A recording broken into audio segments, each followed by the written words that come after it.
웨스트민스터 신앙고백서 이번 주는 21장입니다. 21장 예배와 안식일에 대하여입니다.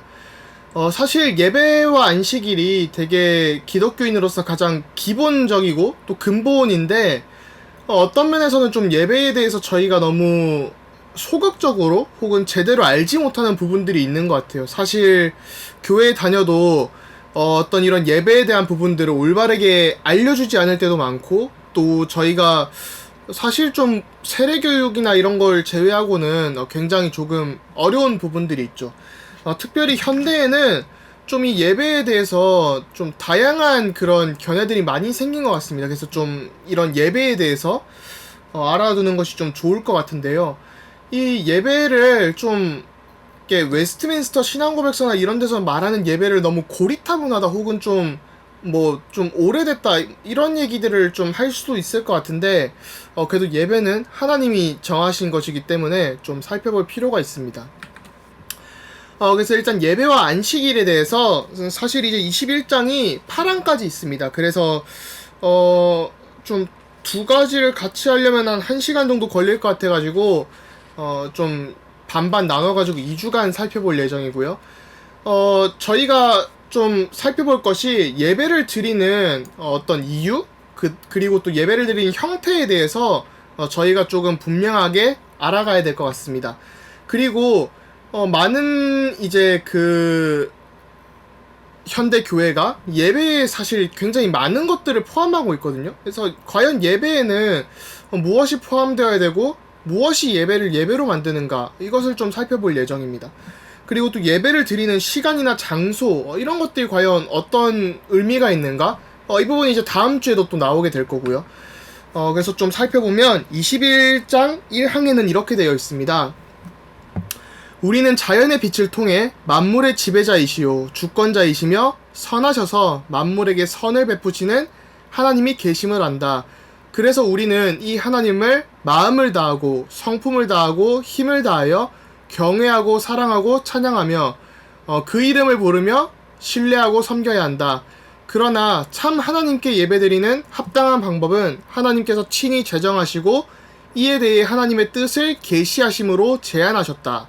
이것은 하나님께서 사람이 상상해내거나 궁리해낸 것이 아니나 사탄의 지시에 따른 눈에 보이지 않는 물건이나 성경에 규정되어 있지 않은 다른 방법으로 예배를 받지 않으시기 위함이다. 네, 이렇게 나와 있죠. 자연의 빛, 이 부분을 사실 좀 살펴보면 웨스트민스터 1항에서도 나왔고요. 좀 굉장히 중요한 우리의 이성적인 부분, 이성적인 사고를 얘기를 합니다. 물론 이제 저희가 이 웨스트민스터 신앙고백서가 이제 17세기 1640년 때에 이렇게 만들어지게 됐잖아요. 그래서 좀 살펴보고 좀 의미있게 봐야 되는 부분이, 저희가 흔히 이제 또 계몽주의 이런 좀 이성 중심 이런 것들은 이제 물론 이제 1650년 이후로 데카르트의 죽음 이후로 현대와 근대 이런 것들이 발전이 되면서 일어나게 됐고, 또 이제 슐라이르마나 이런 사람들, 칸트 이런 걸 통해서 이제 계몽주의가 또 18세기에 이렇게 꽃을 피우게 되죠. 17세기부터 그런 흐름이 있었지만 그럼에도 불구하고 이제 그 전이지만 이 웨스트민스터 신앙고백서도 우리에게 어떤 이성이 있고 이 자연의 빛이 있어서 알 수 있다라는 거예요. 하지만 철저히 계시에 의존을 하고 있죠. 그래서 일단 이 예배를 드리는 이유를 살펴보면, 저희는 이 자연의 빛, 이성이 있기 때문에 어떤 하나님이 계심을 저희는 알고 있습니다. 또 알 수 있고요.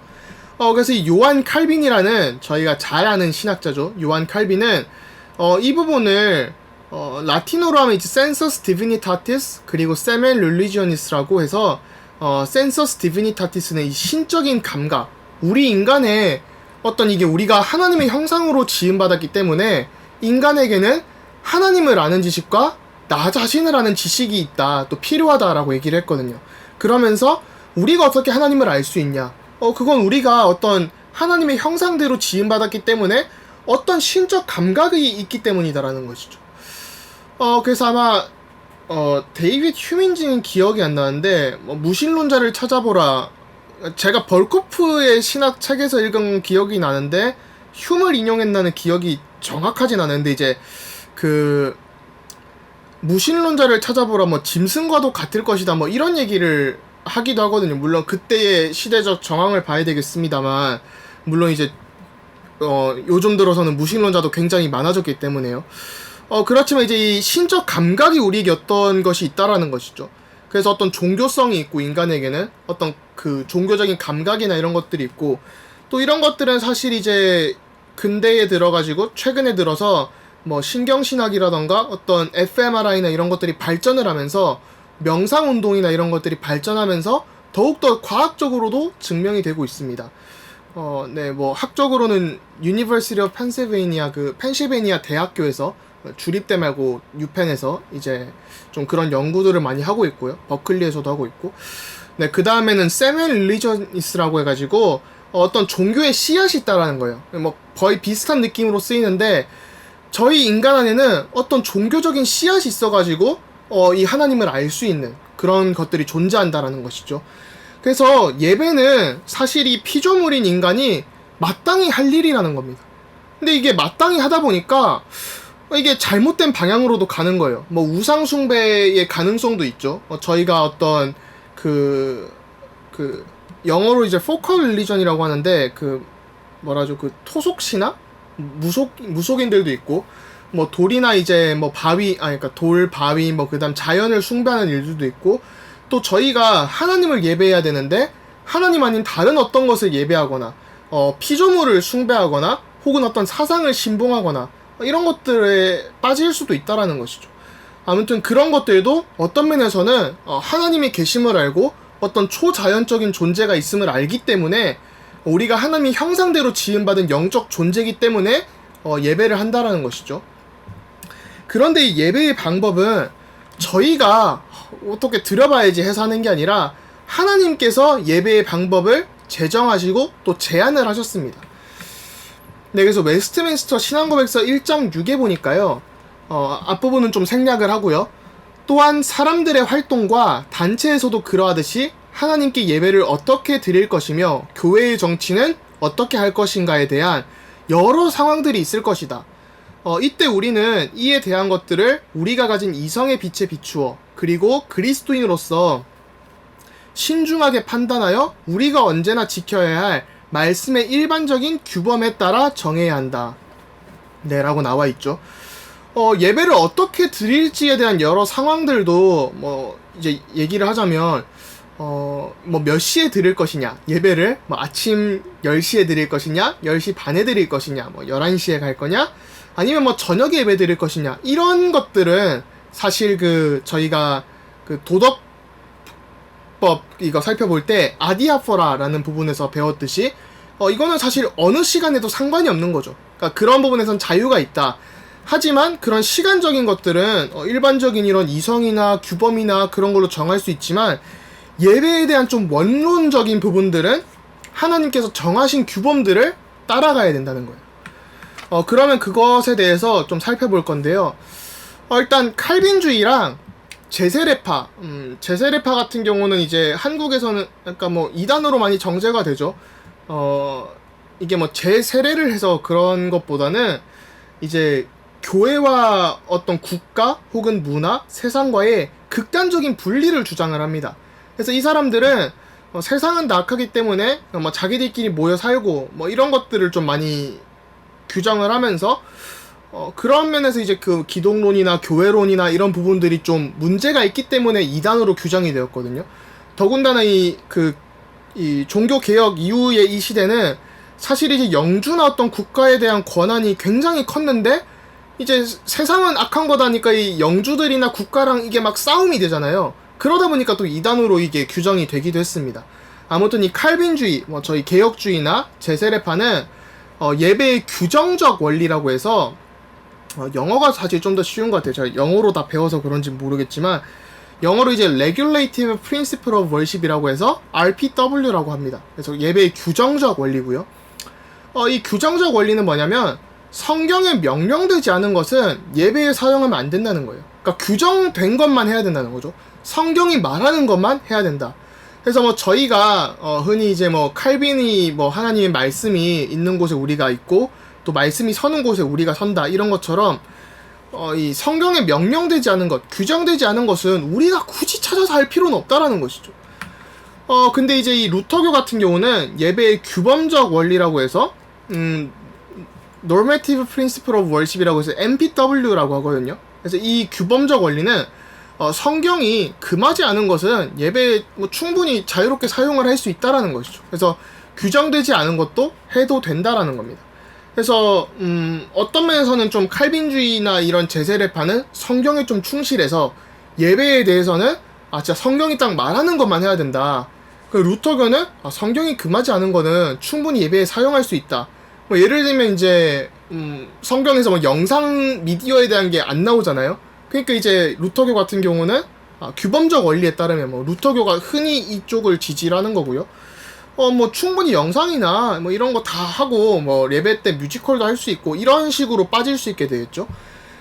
그리고 이제 이 규정적 원리라면 굳이 그 명령되지 않았는데 좀 사용하면 안 된다 이런 쪽으로 이제 기울어져 있습니다.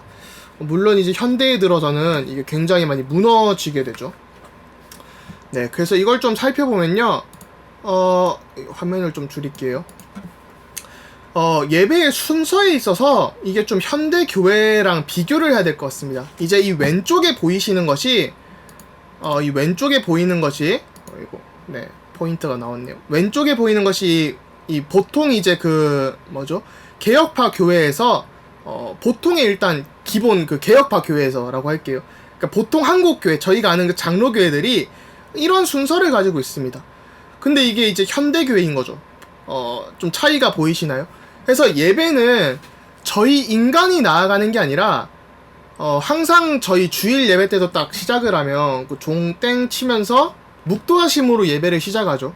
그래서 묵도 때 항상 성경 구절이 나오고 저희가 또 기도를 하고 뭐 하나님께서 환영하시는 그런 부분들이 나오고 저희가 찬양을 하고 이제 이 부분들을 한국 교회에서 좀 많이 그렇게 되고 있지는 않는 부분이지만 이제 율법에 나타난 우리를 향한 하나님의 사랑과 뜻이 나오고 또 우리가 이제 죄의 고백 어떤 면에선 찬양으로 사실 하죠. 뭐 구주의 십자가 보혈로라던가 이런 것들 뭐 하나님께 나아가는 그런 찬양들. 그래서 사실 예배에 그런 찬양의 순서들이 있거든요. 이 부분에 뭐 이제 여기 찬양에서는 하나님의 보좌를 찬양하고 성삼위 하나님을 찬양하고 또 은혜를 찬양하고 뭐 이런 순서들이 나오게 되죠. 그래서 뭐 감사의 응답 또 이런 것들이 나오고 뭐 저희 같은 경우는 또 뭐 사도신경이라던가 아니면 그 사도신경 말고 교동문도 있고 뭐 여러 가지 그런 것들이 있죠.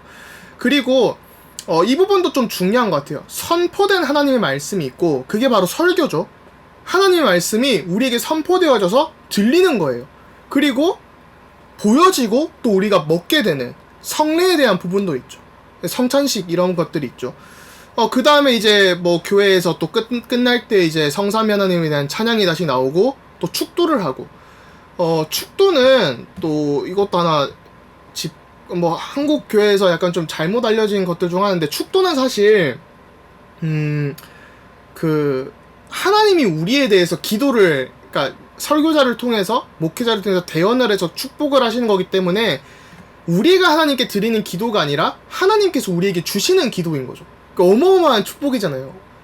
우리가 이제 현장으로 파송이 되면서 6일간의 삶을 살 때 이러한 축복을 가지고 가라라고 하는 그 아론의 기도죠 아마. 네, 그래서 그 성경에도 나오는 그런 축복들이 이렇게 주어지는 것들이 있죠. 그래서 참 이런 것들을 보면서 이게 굉장히 하나님으로부터 시작해서 하나님이 우리에게 복을 주시는, 그러니까 죄인된 우리를 부르시고 의롭다 여기시고 이런 부분들이 나오거든요. 사실 축도 때는 눈을 감는 것이 아니긴 한데 뭐 우리를 위해 기도를 하는 거잖아요. 하나님께서 축복을 주시는 네, 그런 것들을 좀 살펴보면 좋을 것 같고요. 근데 이제 이 현대 교회들이 많은 교회들이 대표적으로 특히 뭐 이제 이머징 교회라고 하는 교회들이 있어요. 특히 미국을 중심으로 나타나는데, 그러니까 뭐 예배만 드리면 되지, 뭐 전도만 하면 되지 이렇게 하면서 많은 형식들을 깹니다. 뭐 예를 들면 뭐 클럽에서 예배도 된다, 아니면 뭐 뮤지컬로 해야 된다. 그러니까 뭐 이런 것만 쓰면 되지, 뭐 굳이 설교도 없어도 되고 뭐 이런 식으로 예배를 많이 해요. 저도 만약에 평일날에 저희가 뭐 홍대에서 클럽을 빌려가지고 예배를 한다 했을 때 그런 식으로 저도 어느 정도 할 수 있다고는 생각을 합니다. 전도를 하고 하는 부분에 있어서는. 근데 주일 예배만큼은, 주일 대예배, 공예배만큼은 철저하게 이 순서로 가야 됩니다. 이게 구원론적으로도 큰 의미가 있는 게, 하나님이 먼저 우리를 부르시잖아요. 묵도하심으로. 그게 하나님이 우리를 부르신다는 게 되게 큰 거예요. 죄인된 우리가 하나님께 온전하게 나아갈 수 없기 때문에 이제 17세기 후반에 또 18세기 초반에 스코틀랜드에서도 어떤 이런 우리가 하나님을 만나기 위해서는 어떤 준비를 해야 된다 해서 막 토요일에도 정결하게 하고 뭐 이런 일들을 했거든요. 도덕적으로 깨끗하게 살아야 되고, 사실 우리가 아무리 도덕적으로 깨끗해도 하나님께 온전하게 나아갈 수 없는 거죠. 다른 말로 하면 우리의 힘으로는 절대 구원을 얻을 수 없잖아요. 우리가 아무리 청렴하게 살고 열심히 살고 한다는데 구원을 얻을 수가 없는데, 예배의 그거에서도 사실 예배의 순서에서도 보여지는 거예요. 우리의 힘으로 하나님께 나아가는 게 아니라 하나님이 우리를 부르셔서 괜찮다고 하시고, 보면 다 하나님께서 먼저 하시는 거에 대한 일들이잖아요. 굉장히 큰 거죠.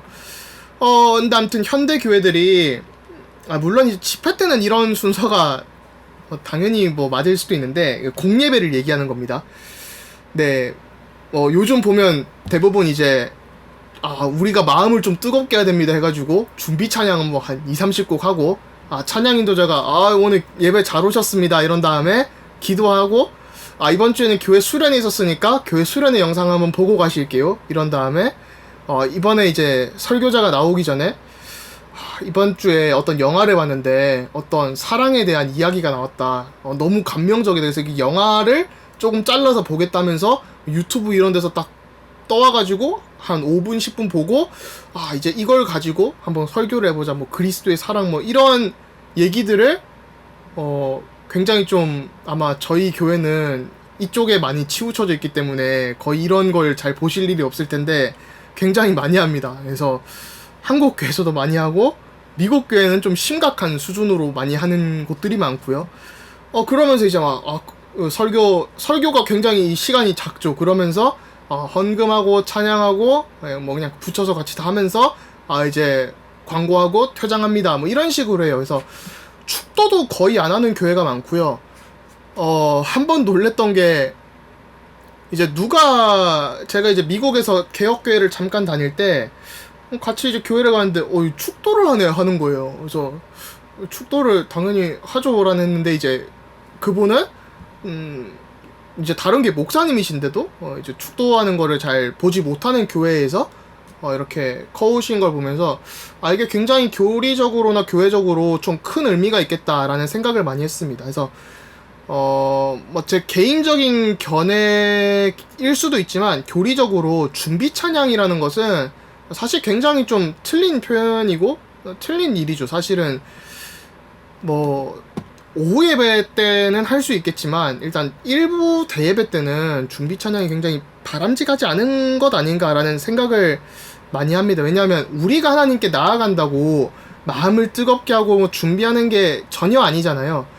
그러니까 이제 저희 인간의 측면보다는 하나님께서 말씀하시는 게 돼야 되는데, 어떤 성경 중심이라기보다는 너무 어떤 우리의 감정이 중심된, 이 감정 중심이라는 게 기독교의 자유주의라고 많이들 목사님들이 비판을 하십니다. 뭐 아마 많은 성도분들께서도 자유주의라는 것들은 굉장히 나쁜 거다 이렇게 인식을 하실 텐데, 이 자유주의가 이제 성경의 권위에 대한 부분을 무너뜨리고 어떤 성경의 문맥들이나 여러 가지 고등비평이란 걸 통해서 성경의 권위를 무너뜨릴 뿐만 아니라 어떤 도덕이나 인간 중심의 종교성을 강조하고, 하나님을 그냥 인간의 어떤 형상을 투사하는, 그러니까 하나님의 형상이 우리를 보는 게 아니라, 말씀이 우리를 꿰뚫는 게 아니라 우리의 생각이나 관념이 성경과 하나님을 이렇게 꿰뚫어서 보는 거예요. 영어로 프로젝션이라고 하죠. 그러니까 투사하는, 그러니까 프로젝터로 우리가 딱 영상 띄우듯이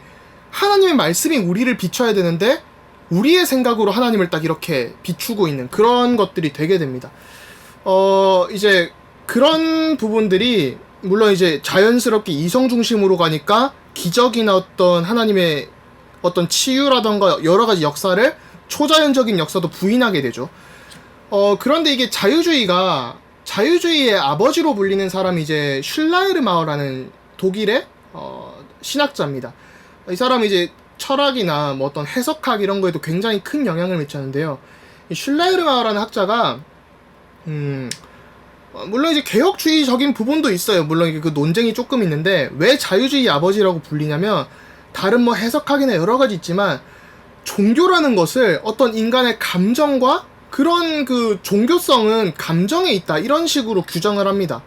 그래서 우리의 어떤 마음을 뜨겁게 해서 하나님께 나아가고 이런 것들이 사실은 이 슐라이르마어의 영향을 받은 어떤 자유주의적인 영향이 굉장히 많다라는 거죠. 그러니까 하나님이 우리에게 오시는 게 아니라 우리 인간이 하나님께 가는 그런 식으로 좀 되어버립니다. 아무튼 좀 그런 것들이 있기 때문에 저희 교회가 참 이런 일부 예배는 나 이런 것들은 요 카테고리에 있는 게 굉장히 감사한 일이죠. 그래서 미국 교회는 진짜 좀 충격적일 만큼 이러고 있는 데가 많고요. 예배학 이런 것들 하는 사람들 보면 다 이러고 있는데 저는 일단 예배학 뭐 거의 필요 없다고 생각하는 사람이라 네. 예배학 교수님들이 들으시면 좀 되게 싫어하겠지만 조직신학 제대로 하면 사실 변증학도 필요 없는 게 사실이기도 하고요. 좀 예배학도 굳이 뭐 그렇게까지 해야 되나 어떤 예배 미디어학 이런 식으로 되는 것 같아서 좀 안타까운 상황이죠. 네, 그 다음 21장 2에 보면 예배는 성부, 성자, 성령 하나님께 드려야 하고 오직 그에게만 드려야 한다. 천사나 성인 혹은 그 밖에 어떠한 피조물도 예배에서는 안 된다. 사람이 타락한 이후에는 중보자 없이 곧 그리스도 한 분 말고는 다른 누구의 중보로도 하나님께 예배를 드릴 수 없다 라고 나옵니다. 그래서 당연히 예배를 드리는 대상은 성삼위 하나님이시다 이렇게 나오고 또 어떤 천사나 성인 이런 것들 피조물은 우리가 예배할 게 아니라는 것이죠. 그리고 타락한 이후에는 중보자 없이 예배할 수 없다라는 것입니다. 그래서 별로 뭐 어렵거나 뭐 코멘트 할 건 없는데요. 그래서 예배의 대상은 천사도 성인도 또 피조물도 아니고 우상도 아닌 오직 성삼위 하나님이시다 이고 타락한 이후에는, 그러니까 타락 이전에는 우리가 하나님을 이 요즘 비대면 이런 표현을 많이 쓰는데 이 대면을 할 수 있는 하나님과 이렇게 페이스 투 페이스 이렇게 대면할 수 있는 상태였지만 또 재창조된 이후에 종말이 올 때는 천국 가서도 대면할 수 있지만 이 땅에 살아가는 동안 타락한 이후부터 지금 이 땅에 사는 동안까지는 그리스도의 재림까지는 오직 중보자를 통해서만 예배할 수 있다 라는 겁니다. 그래서 예배는 하나님을 만나는 일이기 때문에 저희가 이렇게 하나님을 대면하는 일에는 중보자가 반드시 필요한 것이죠. 그리고 21장 3에는요. 감사하며 기도하는 것은 예배의 특별한 한 부분으로서 이는 하나님께서 모든 사람들에게 요구하시는 것이다. 기도가 용납되려면 성자의 이름으로 성령의 도우심을 받아 성부의 뜻에 따라서 이해와 존경과 겸손과 열성과 믿음과 사랑과 인내로 기도해야 한다. 만일 소리를 내어 기도하고자 한다면 알 수 있는 말, known tongue로 해야 한다 라고 나와 있습니다.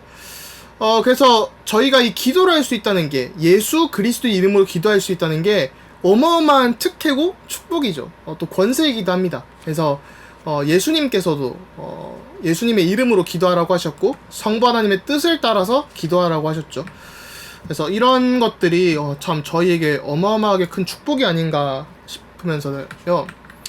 감사하면서 기도하는 것은 당연한 것이죠. 그리고 이 소리내어 기도하고자 한다면 알 수 있는 말로 이 부분이 또 중요한데요. 오늘 약간 좀 현대 교회 이것도 제가 참 욕을 많이 먹을 수 있는 주제인데 제 주변에도 사실 뭐 이머징 교회라던가 좀 그렇게 감성적으로 하는 것들 뭐 한국 교회에서 좀 유명한 사람들도 있고 뭐 그렇지만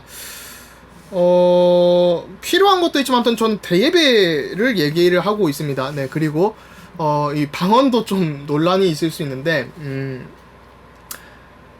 제가 유튜브를 이게 가끔 보면 방언 학교도 있더라고요. 그래서 방언 학교도 있나? 그러니까 유튜브로 제가 그거 한번 봤어요. 뭐 100몇 명, 뭐 200몇 명 이렇게 보시더라고요. 구독자도 막 몇천 몇만 이렇게 되시고. 근데 방언을 가르쳐 주겠다. 또 예언 학교도 있었어요. 예언을 가르쳐 주겠다. 또 뭐 하는 게 이게 기도 제목을 뭐 어떻게 기도를 하다가 어떤 예언을 받나 봐요. 그러다 보면 뭐 자기 소원을 얘기를 하는 거예요. 그럼 그대로 될 줄로 믿습니다 이러시더라고요. 그래서 이게 기독교의 참 모습이 아닌데, 저희의 소망을 투사를 하는 게 아니라 하나님이 원하는 삶을 살아가야 되는데 왜 이러고 있나라는 생각이 들면서, 한국인의 이제 남미나 이런 데 가도 방언을 굉장히 많이 하는데요. 미국에도 많이 합니다. 근데 이제 방언은 알 수 있는 말로 해야 됩니다.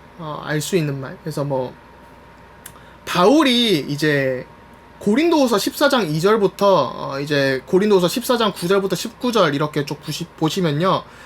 방언은, 그러니까 물론 바울도 그때 이제 알 수 없는 말로 하나님께 하는 방언들도 있다라고 인지는 합니다. 하지만 방언은 하나님의 초자연 역사이기도 하지만 반대로 하나님이 속이기도 하거든요. 제가 참 좋아하는 헤르만 바빙크의 말이 있는데, 바빙크라는 학자가 하나님께서 하시는 많은 일들을 사단은 속이는, 그걸 바꿔가지고 속이는 일을 합니다. 예를 들면 하나님께서 나타나시는 부분들을 사단은 뭔가 환상을 보여주거나 이상한 걸 보여주기도 하고, 어떤 뭐 꿈을 통해서라거나 이상하게도 역사를 하는 거예요. 이제 방언만 한번 집중을 해보면요. 뭐 고린도 전서, 잠시만요. 이거 다 고린도 전서인데? 네. 여기 고린도 후서가 아니라 둘 다 고린도 전서입니다. 제가 알기로는. 고린도 후서는 아마 14장이 없죠. 네, 고린도 후서는 14장이 없죠. 고린도 전서입니다. 고린도 전서 13장 2절, 뭐 고린도 전서 14장 2절, 고린도 전서 14장 9절에서 19절 이런 걸 보면 그 방언에 대해서 나오면서 뭐 알 수 있는 말로 통역되어야 된다 이런 얘기를 하는데요.